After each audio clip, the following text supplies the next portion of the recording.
صدق الله مولانا العلي العظيم وصدق رسوله النبي الكريم ونحن على ذلك لمن الشاهدين والشاكرين والحمد لله رب العالمين.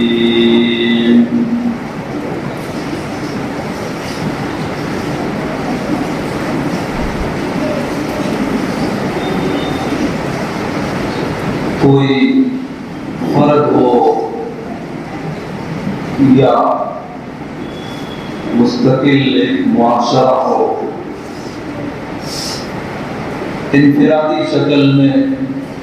اور اجتماعی شکل میں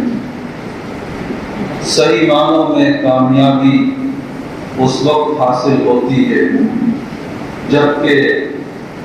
وہ فرد یا وہ معاشرہ علم دین کی دولت سے مالا مال ہو، دنیا بھر کی نعمتیں، دنیا بھر کے اسباب، دنیا کا مال و منال وافر مقدار میں انسان کو حاصل ہے، لیکن علم دین کی نعمت سے وہ محروم ہے۔ تو دنیا والوں کی نظر میں ایسے انسان کا جو بھی مقام اور مرتبہ ہو، اللہ تعالیٰ کے یہاں اور اللہ کے رسول صلی اللہ علیہ وسلم کے یہاں اس کا جو مقام اور مرتبہ ہونا چاہیے، یہ اپنی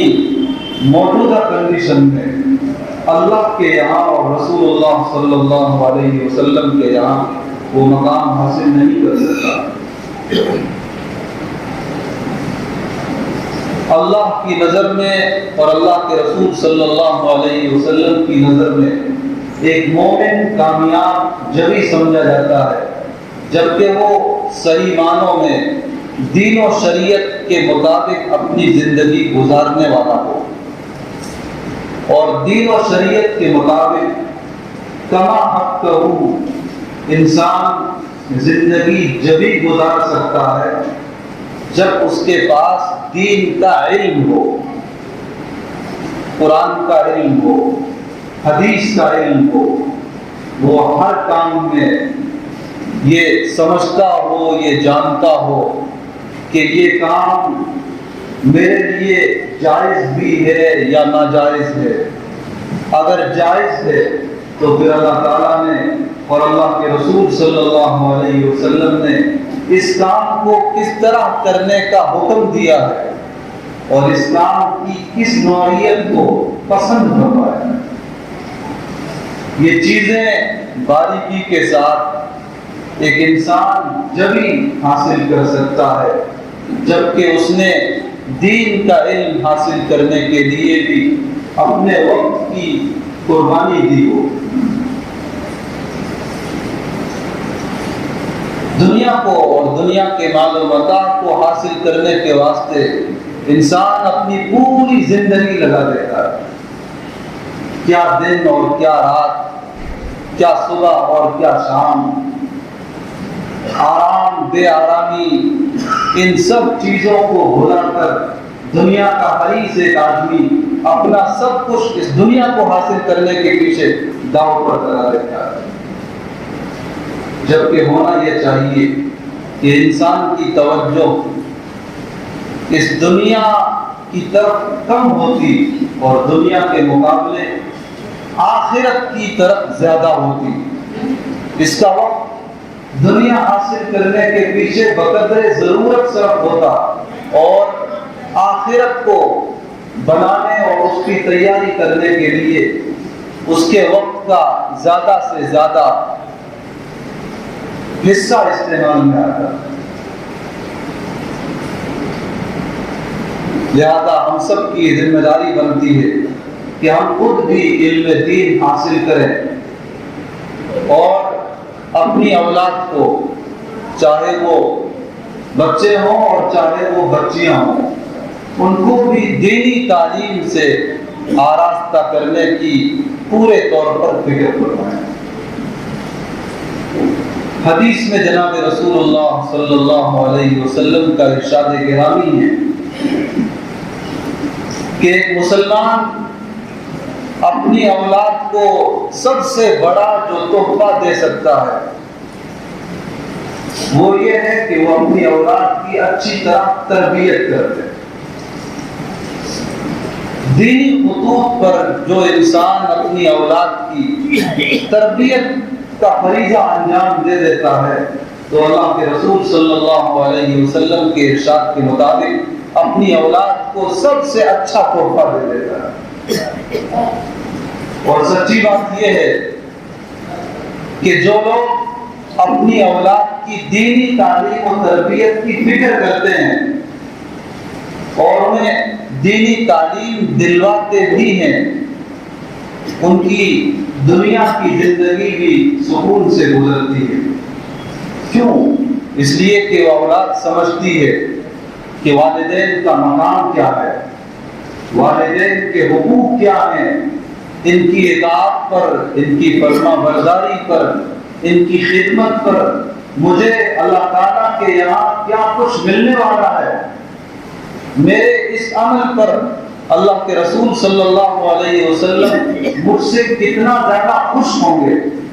وہ یہ سب چیزیں جانتا ہے اور اپنے والدین کی دل و جان سے قدر کرتا ہے, ان کی خدمت کرتا ہے. اس کے برخلاف اولاد کو اگر دینی اعتبار سے تعلیم سے محروم رکھا, دور رکھا, تو پھر یہ اولاد آخرت تو بات کی بات رہی, اس دنیا میں بھی خون کے آنسو رونے پر مجبور کر دیتی ہے, ذلت کا, رسوائی کا, پریشانی کا, آفتوں کا ذریعہ بن جاتی ہے. اس لیے اللہ کے رسول صلی اللہ علیہ وسلم نے اپنی اولاد کی تعلیم و تربیت کی جانب ہمیں اپنی احادیث میں جا بجا آمادہ فرمایا ہے, راغب فرمایا ہے. بعض دفعہ اللہ تعالیٰ اس خاکی دنیا میں, اس فانی دنیا میں ایسے واقعات دکھا دیتا ہے کہ عبرت کی نگاہ سے اگر ان پر غور کیا جائے تو وہ چند واقعات, ایک دو واقعات انسان کے سبق حاصل کرنے کے لیے کافی ہو جاتے ہیں.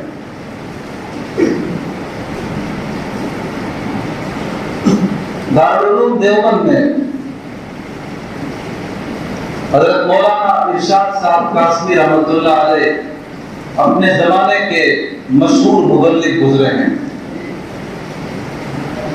انہوں نے ایک موقع پر خود اپنا ذاتی واقعہ بیان فرمایا جو ہم سب کے سننے سے اور عبرت حاصل کرنے سے تعلق رکھتا ہے. حضرت مولانا ارشاد صاحب قاسمی نور اللہ مرتضی سابق مبلغ دارالعلوم دیوبند فرماتے ہیں کہ ایک دفعہ کسی سفر میں ایک جنازے میں شریک تھا.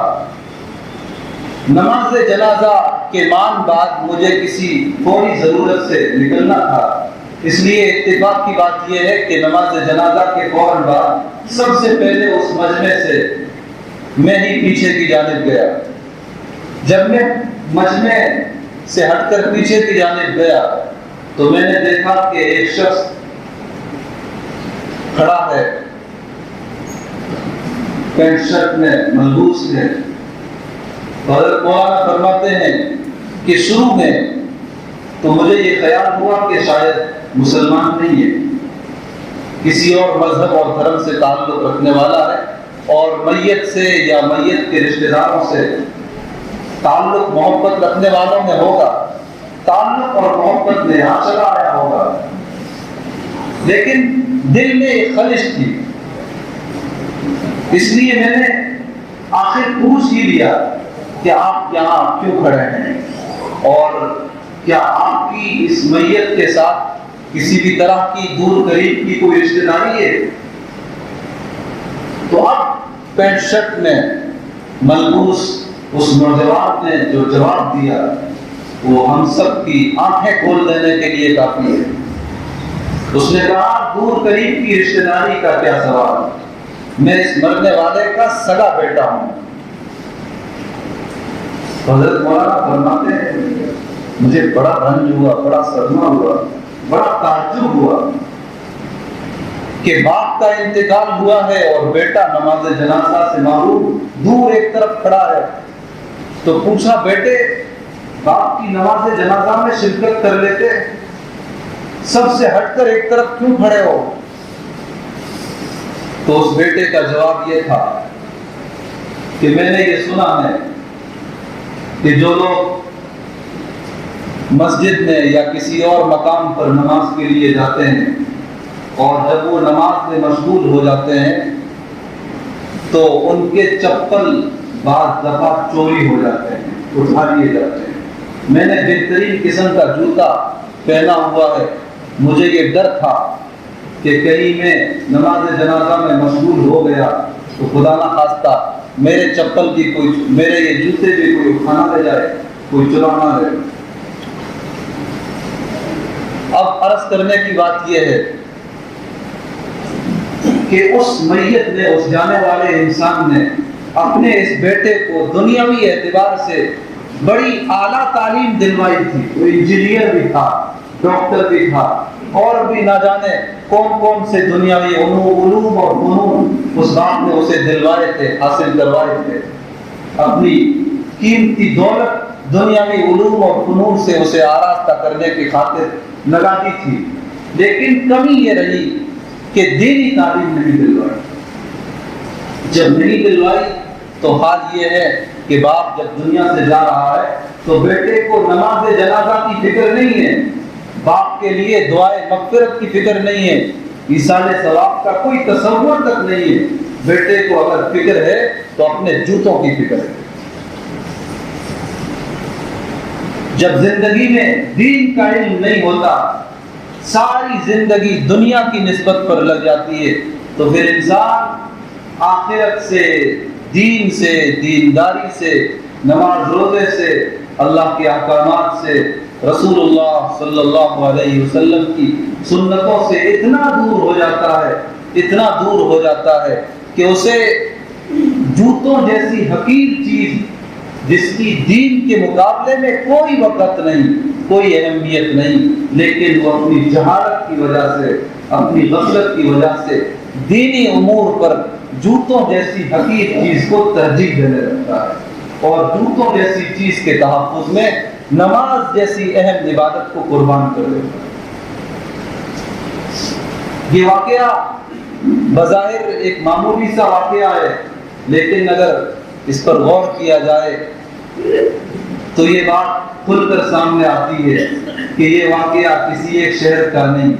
کسی ایک گھر کا نہیں۔ اس زمین پر جس گھرانے میں بھی دینی تعلیم سے لوگ دور ہیں،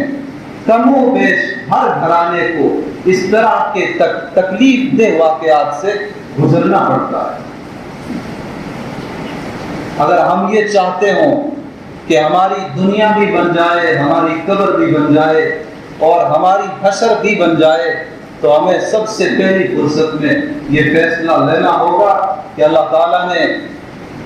جو زندگی دی ہے 50 سالہ، 60 سالہ، 70 سالہ، جتنی گزار سکے سو گزار سکے، اب جو باقی ہے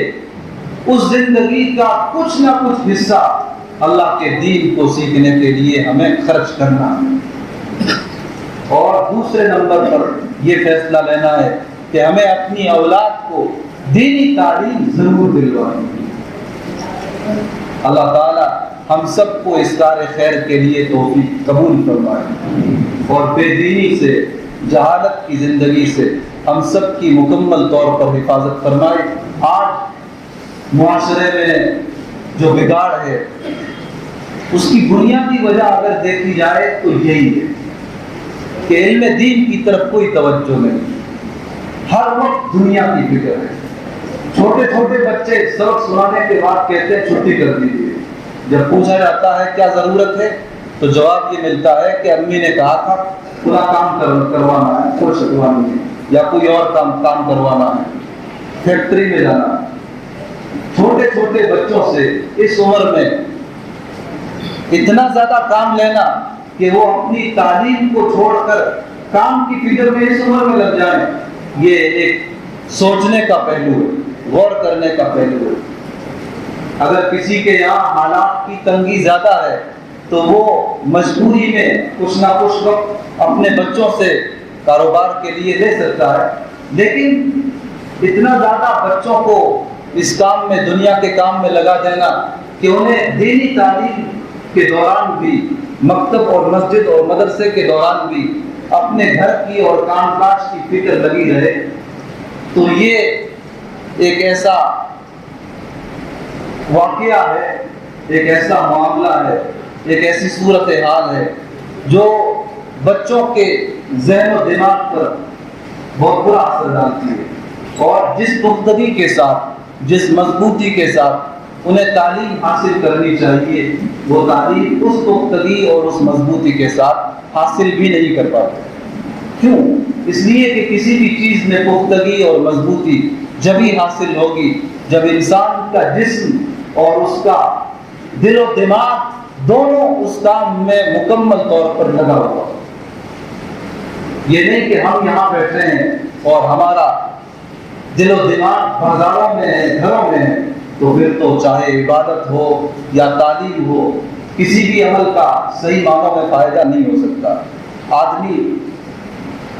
مکمل انہماک کے ساتھ، پوری توجہ کے ساتھ عبادت کو بھی جبھی انجام دے سکتا ہے جب اس کا جسم اور دل و دماغ دونوں عبادت میں ہوں، اور تعلیم بھی پورے طور پر جبھی حاصل کر سکتا ہے جب اس کا جسم اور اس کا دل و دماغ دونوں حصول علم کی اندر منہمک ہوں۔ اس لیے ہمیں علم دین کے حوالے سے خود اپنے آپ کی بھی فکر کرنی ہے، دیندارانہ زندگی گزارنے کے حوالے سے ہمیں اپنے آپ کو بھی تیار کرنا ہے، اور جہاں تک اولاد کا معاملہ ہے تو ان کی دینی تعلیم و تربیت کے حوالے سے تو سستی کرنے کا سوچنا بھی نہیں چاہیے۔ ان کو دینی تعلیم اور تربیت سے آراستہ کرنا یہ ہماری زندگی کا سب سے پہلا اور سب سے بنیادی مشن ہونا چاہیے۔ اگر ہم نے اس چیز کو واقعتاً اپنا مشن بنا لیا اور اس پر عمل بھی کر لیا تو پھر یہ اولاد دنیا میں بھی ہمارے لیے راحت کا ذریعہ بنے گی، آنکھوں کی ٹھنڈک بنے گی، اور جب ہم قبر میں چلے جائیں گے تو قرآن پڑھ کر، نمازیں پڑھ کر، صدقات و خیرات میں حصہ ڈال کر یہ اولاد ہمارے لیے ایصال ثواب کا، رفع درجات کا ذریعہ بنی رہے گی، اور روز محشر بھی اللہ تعالیٰ اپنی اولاد کی دینی تعلیم و تربیت کے نتیجے میں ہمیں بہت کچھ عطا فرمائے گا۔ یہ تین ہی مرحلے ہیں، دنیا کا مرحلہ، قبر کا مرحلہ اور حشر کا مرحلہ، جس سے ہم سب نے گزرنا ہے، اور ان مرحلوں کی کامیابی دینی تعلیم و تربیت پر موقوف اور منحصر ہے۔ اس لیے ہمیں اپنی اولاد کی دینی تعلیم و تربیت کا مکمل طور پر خیال رکھنا چاہیے، اس کا اہتمام کرنا چاہیے۔ اللہ تعالی ہم سب کو کہنے اور سننے سے زیادہ عمل کرنے کی توفیق عطا فرمائے۔ وآخر دعوانا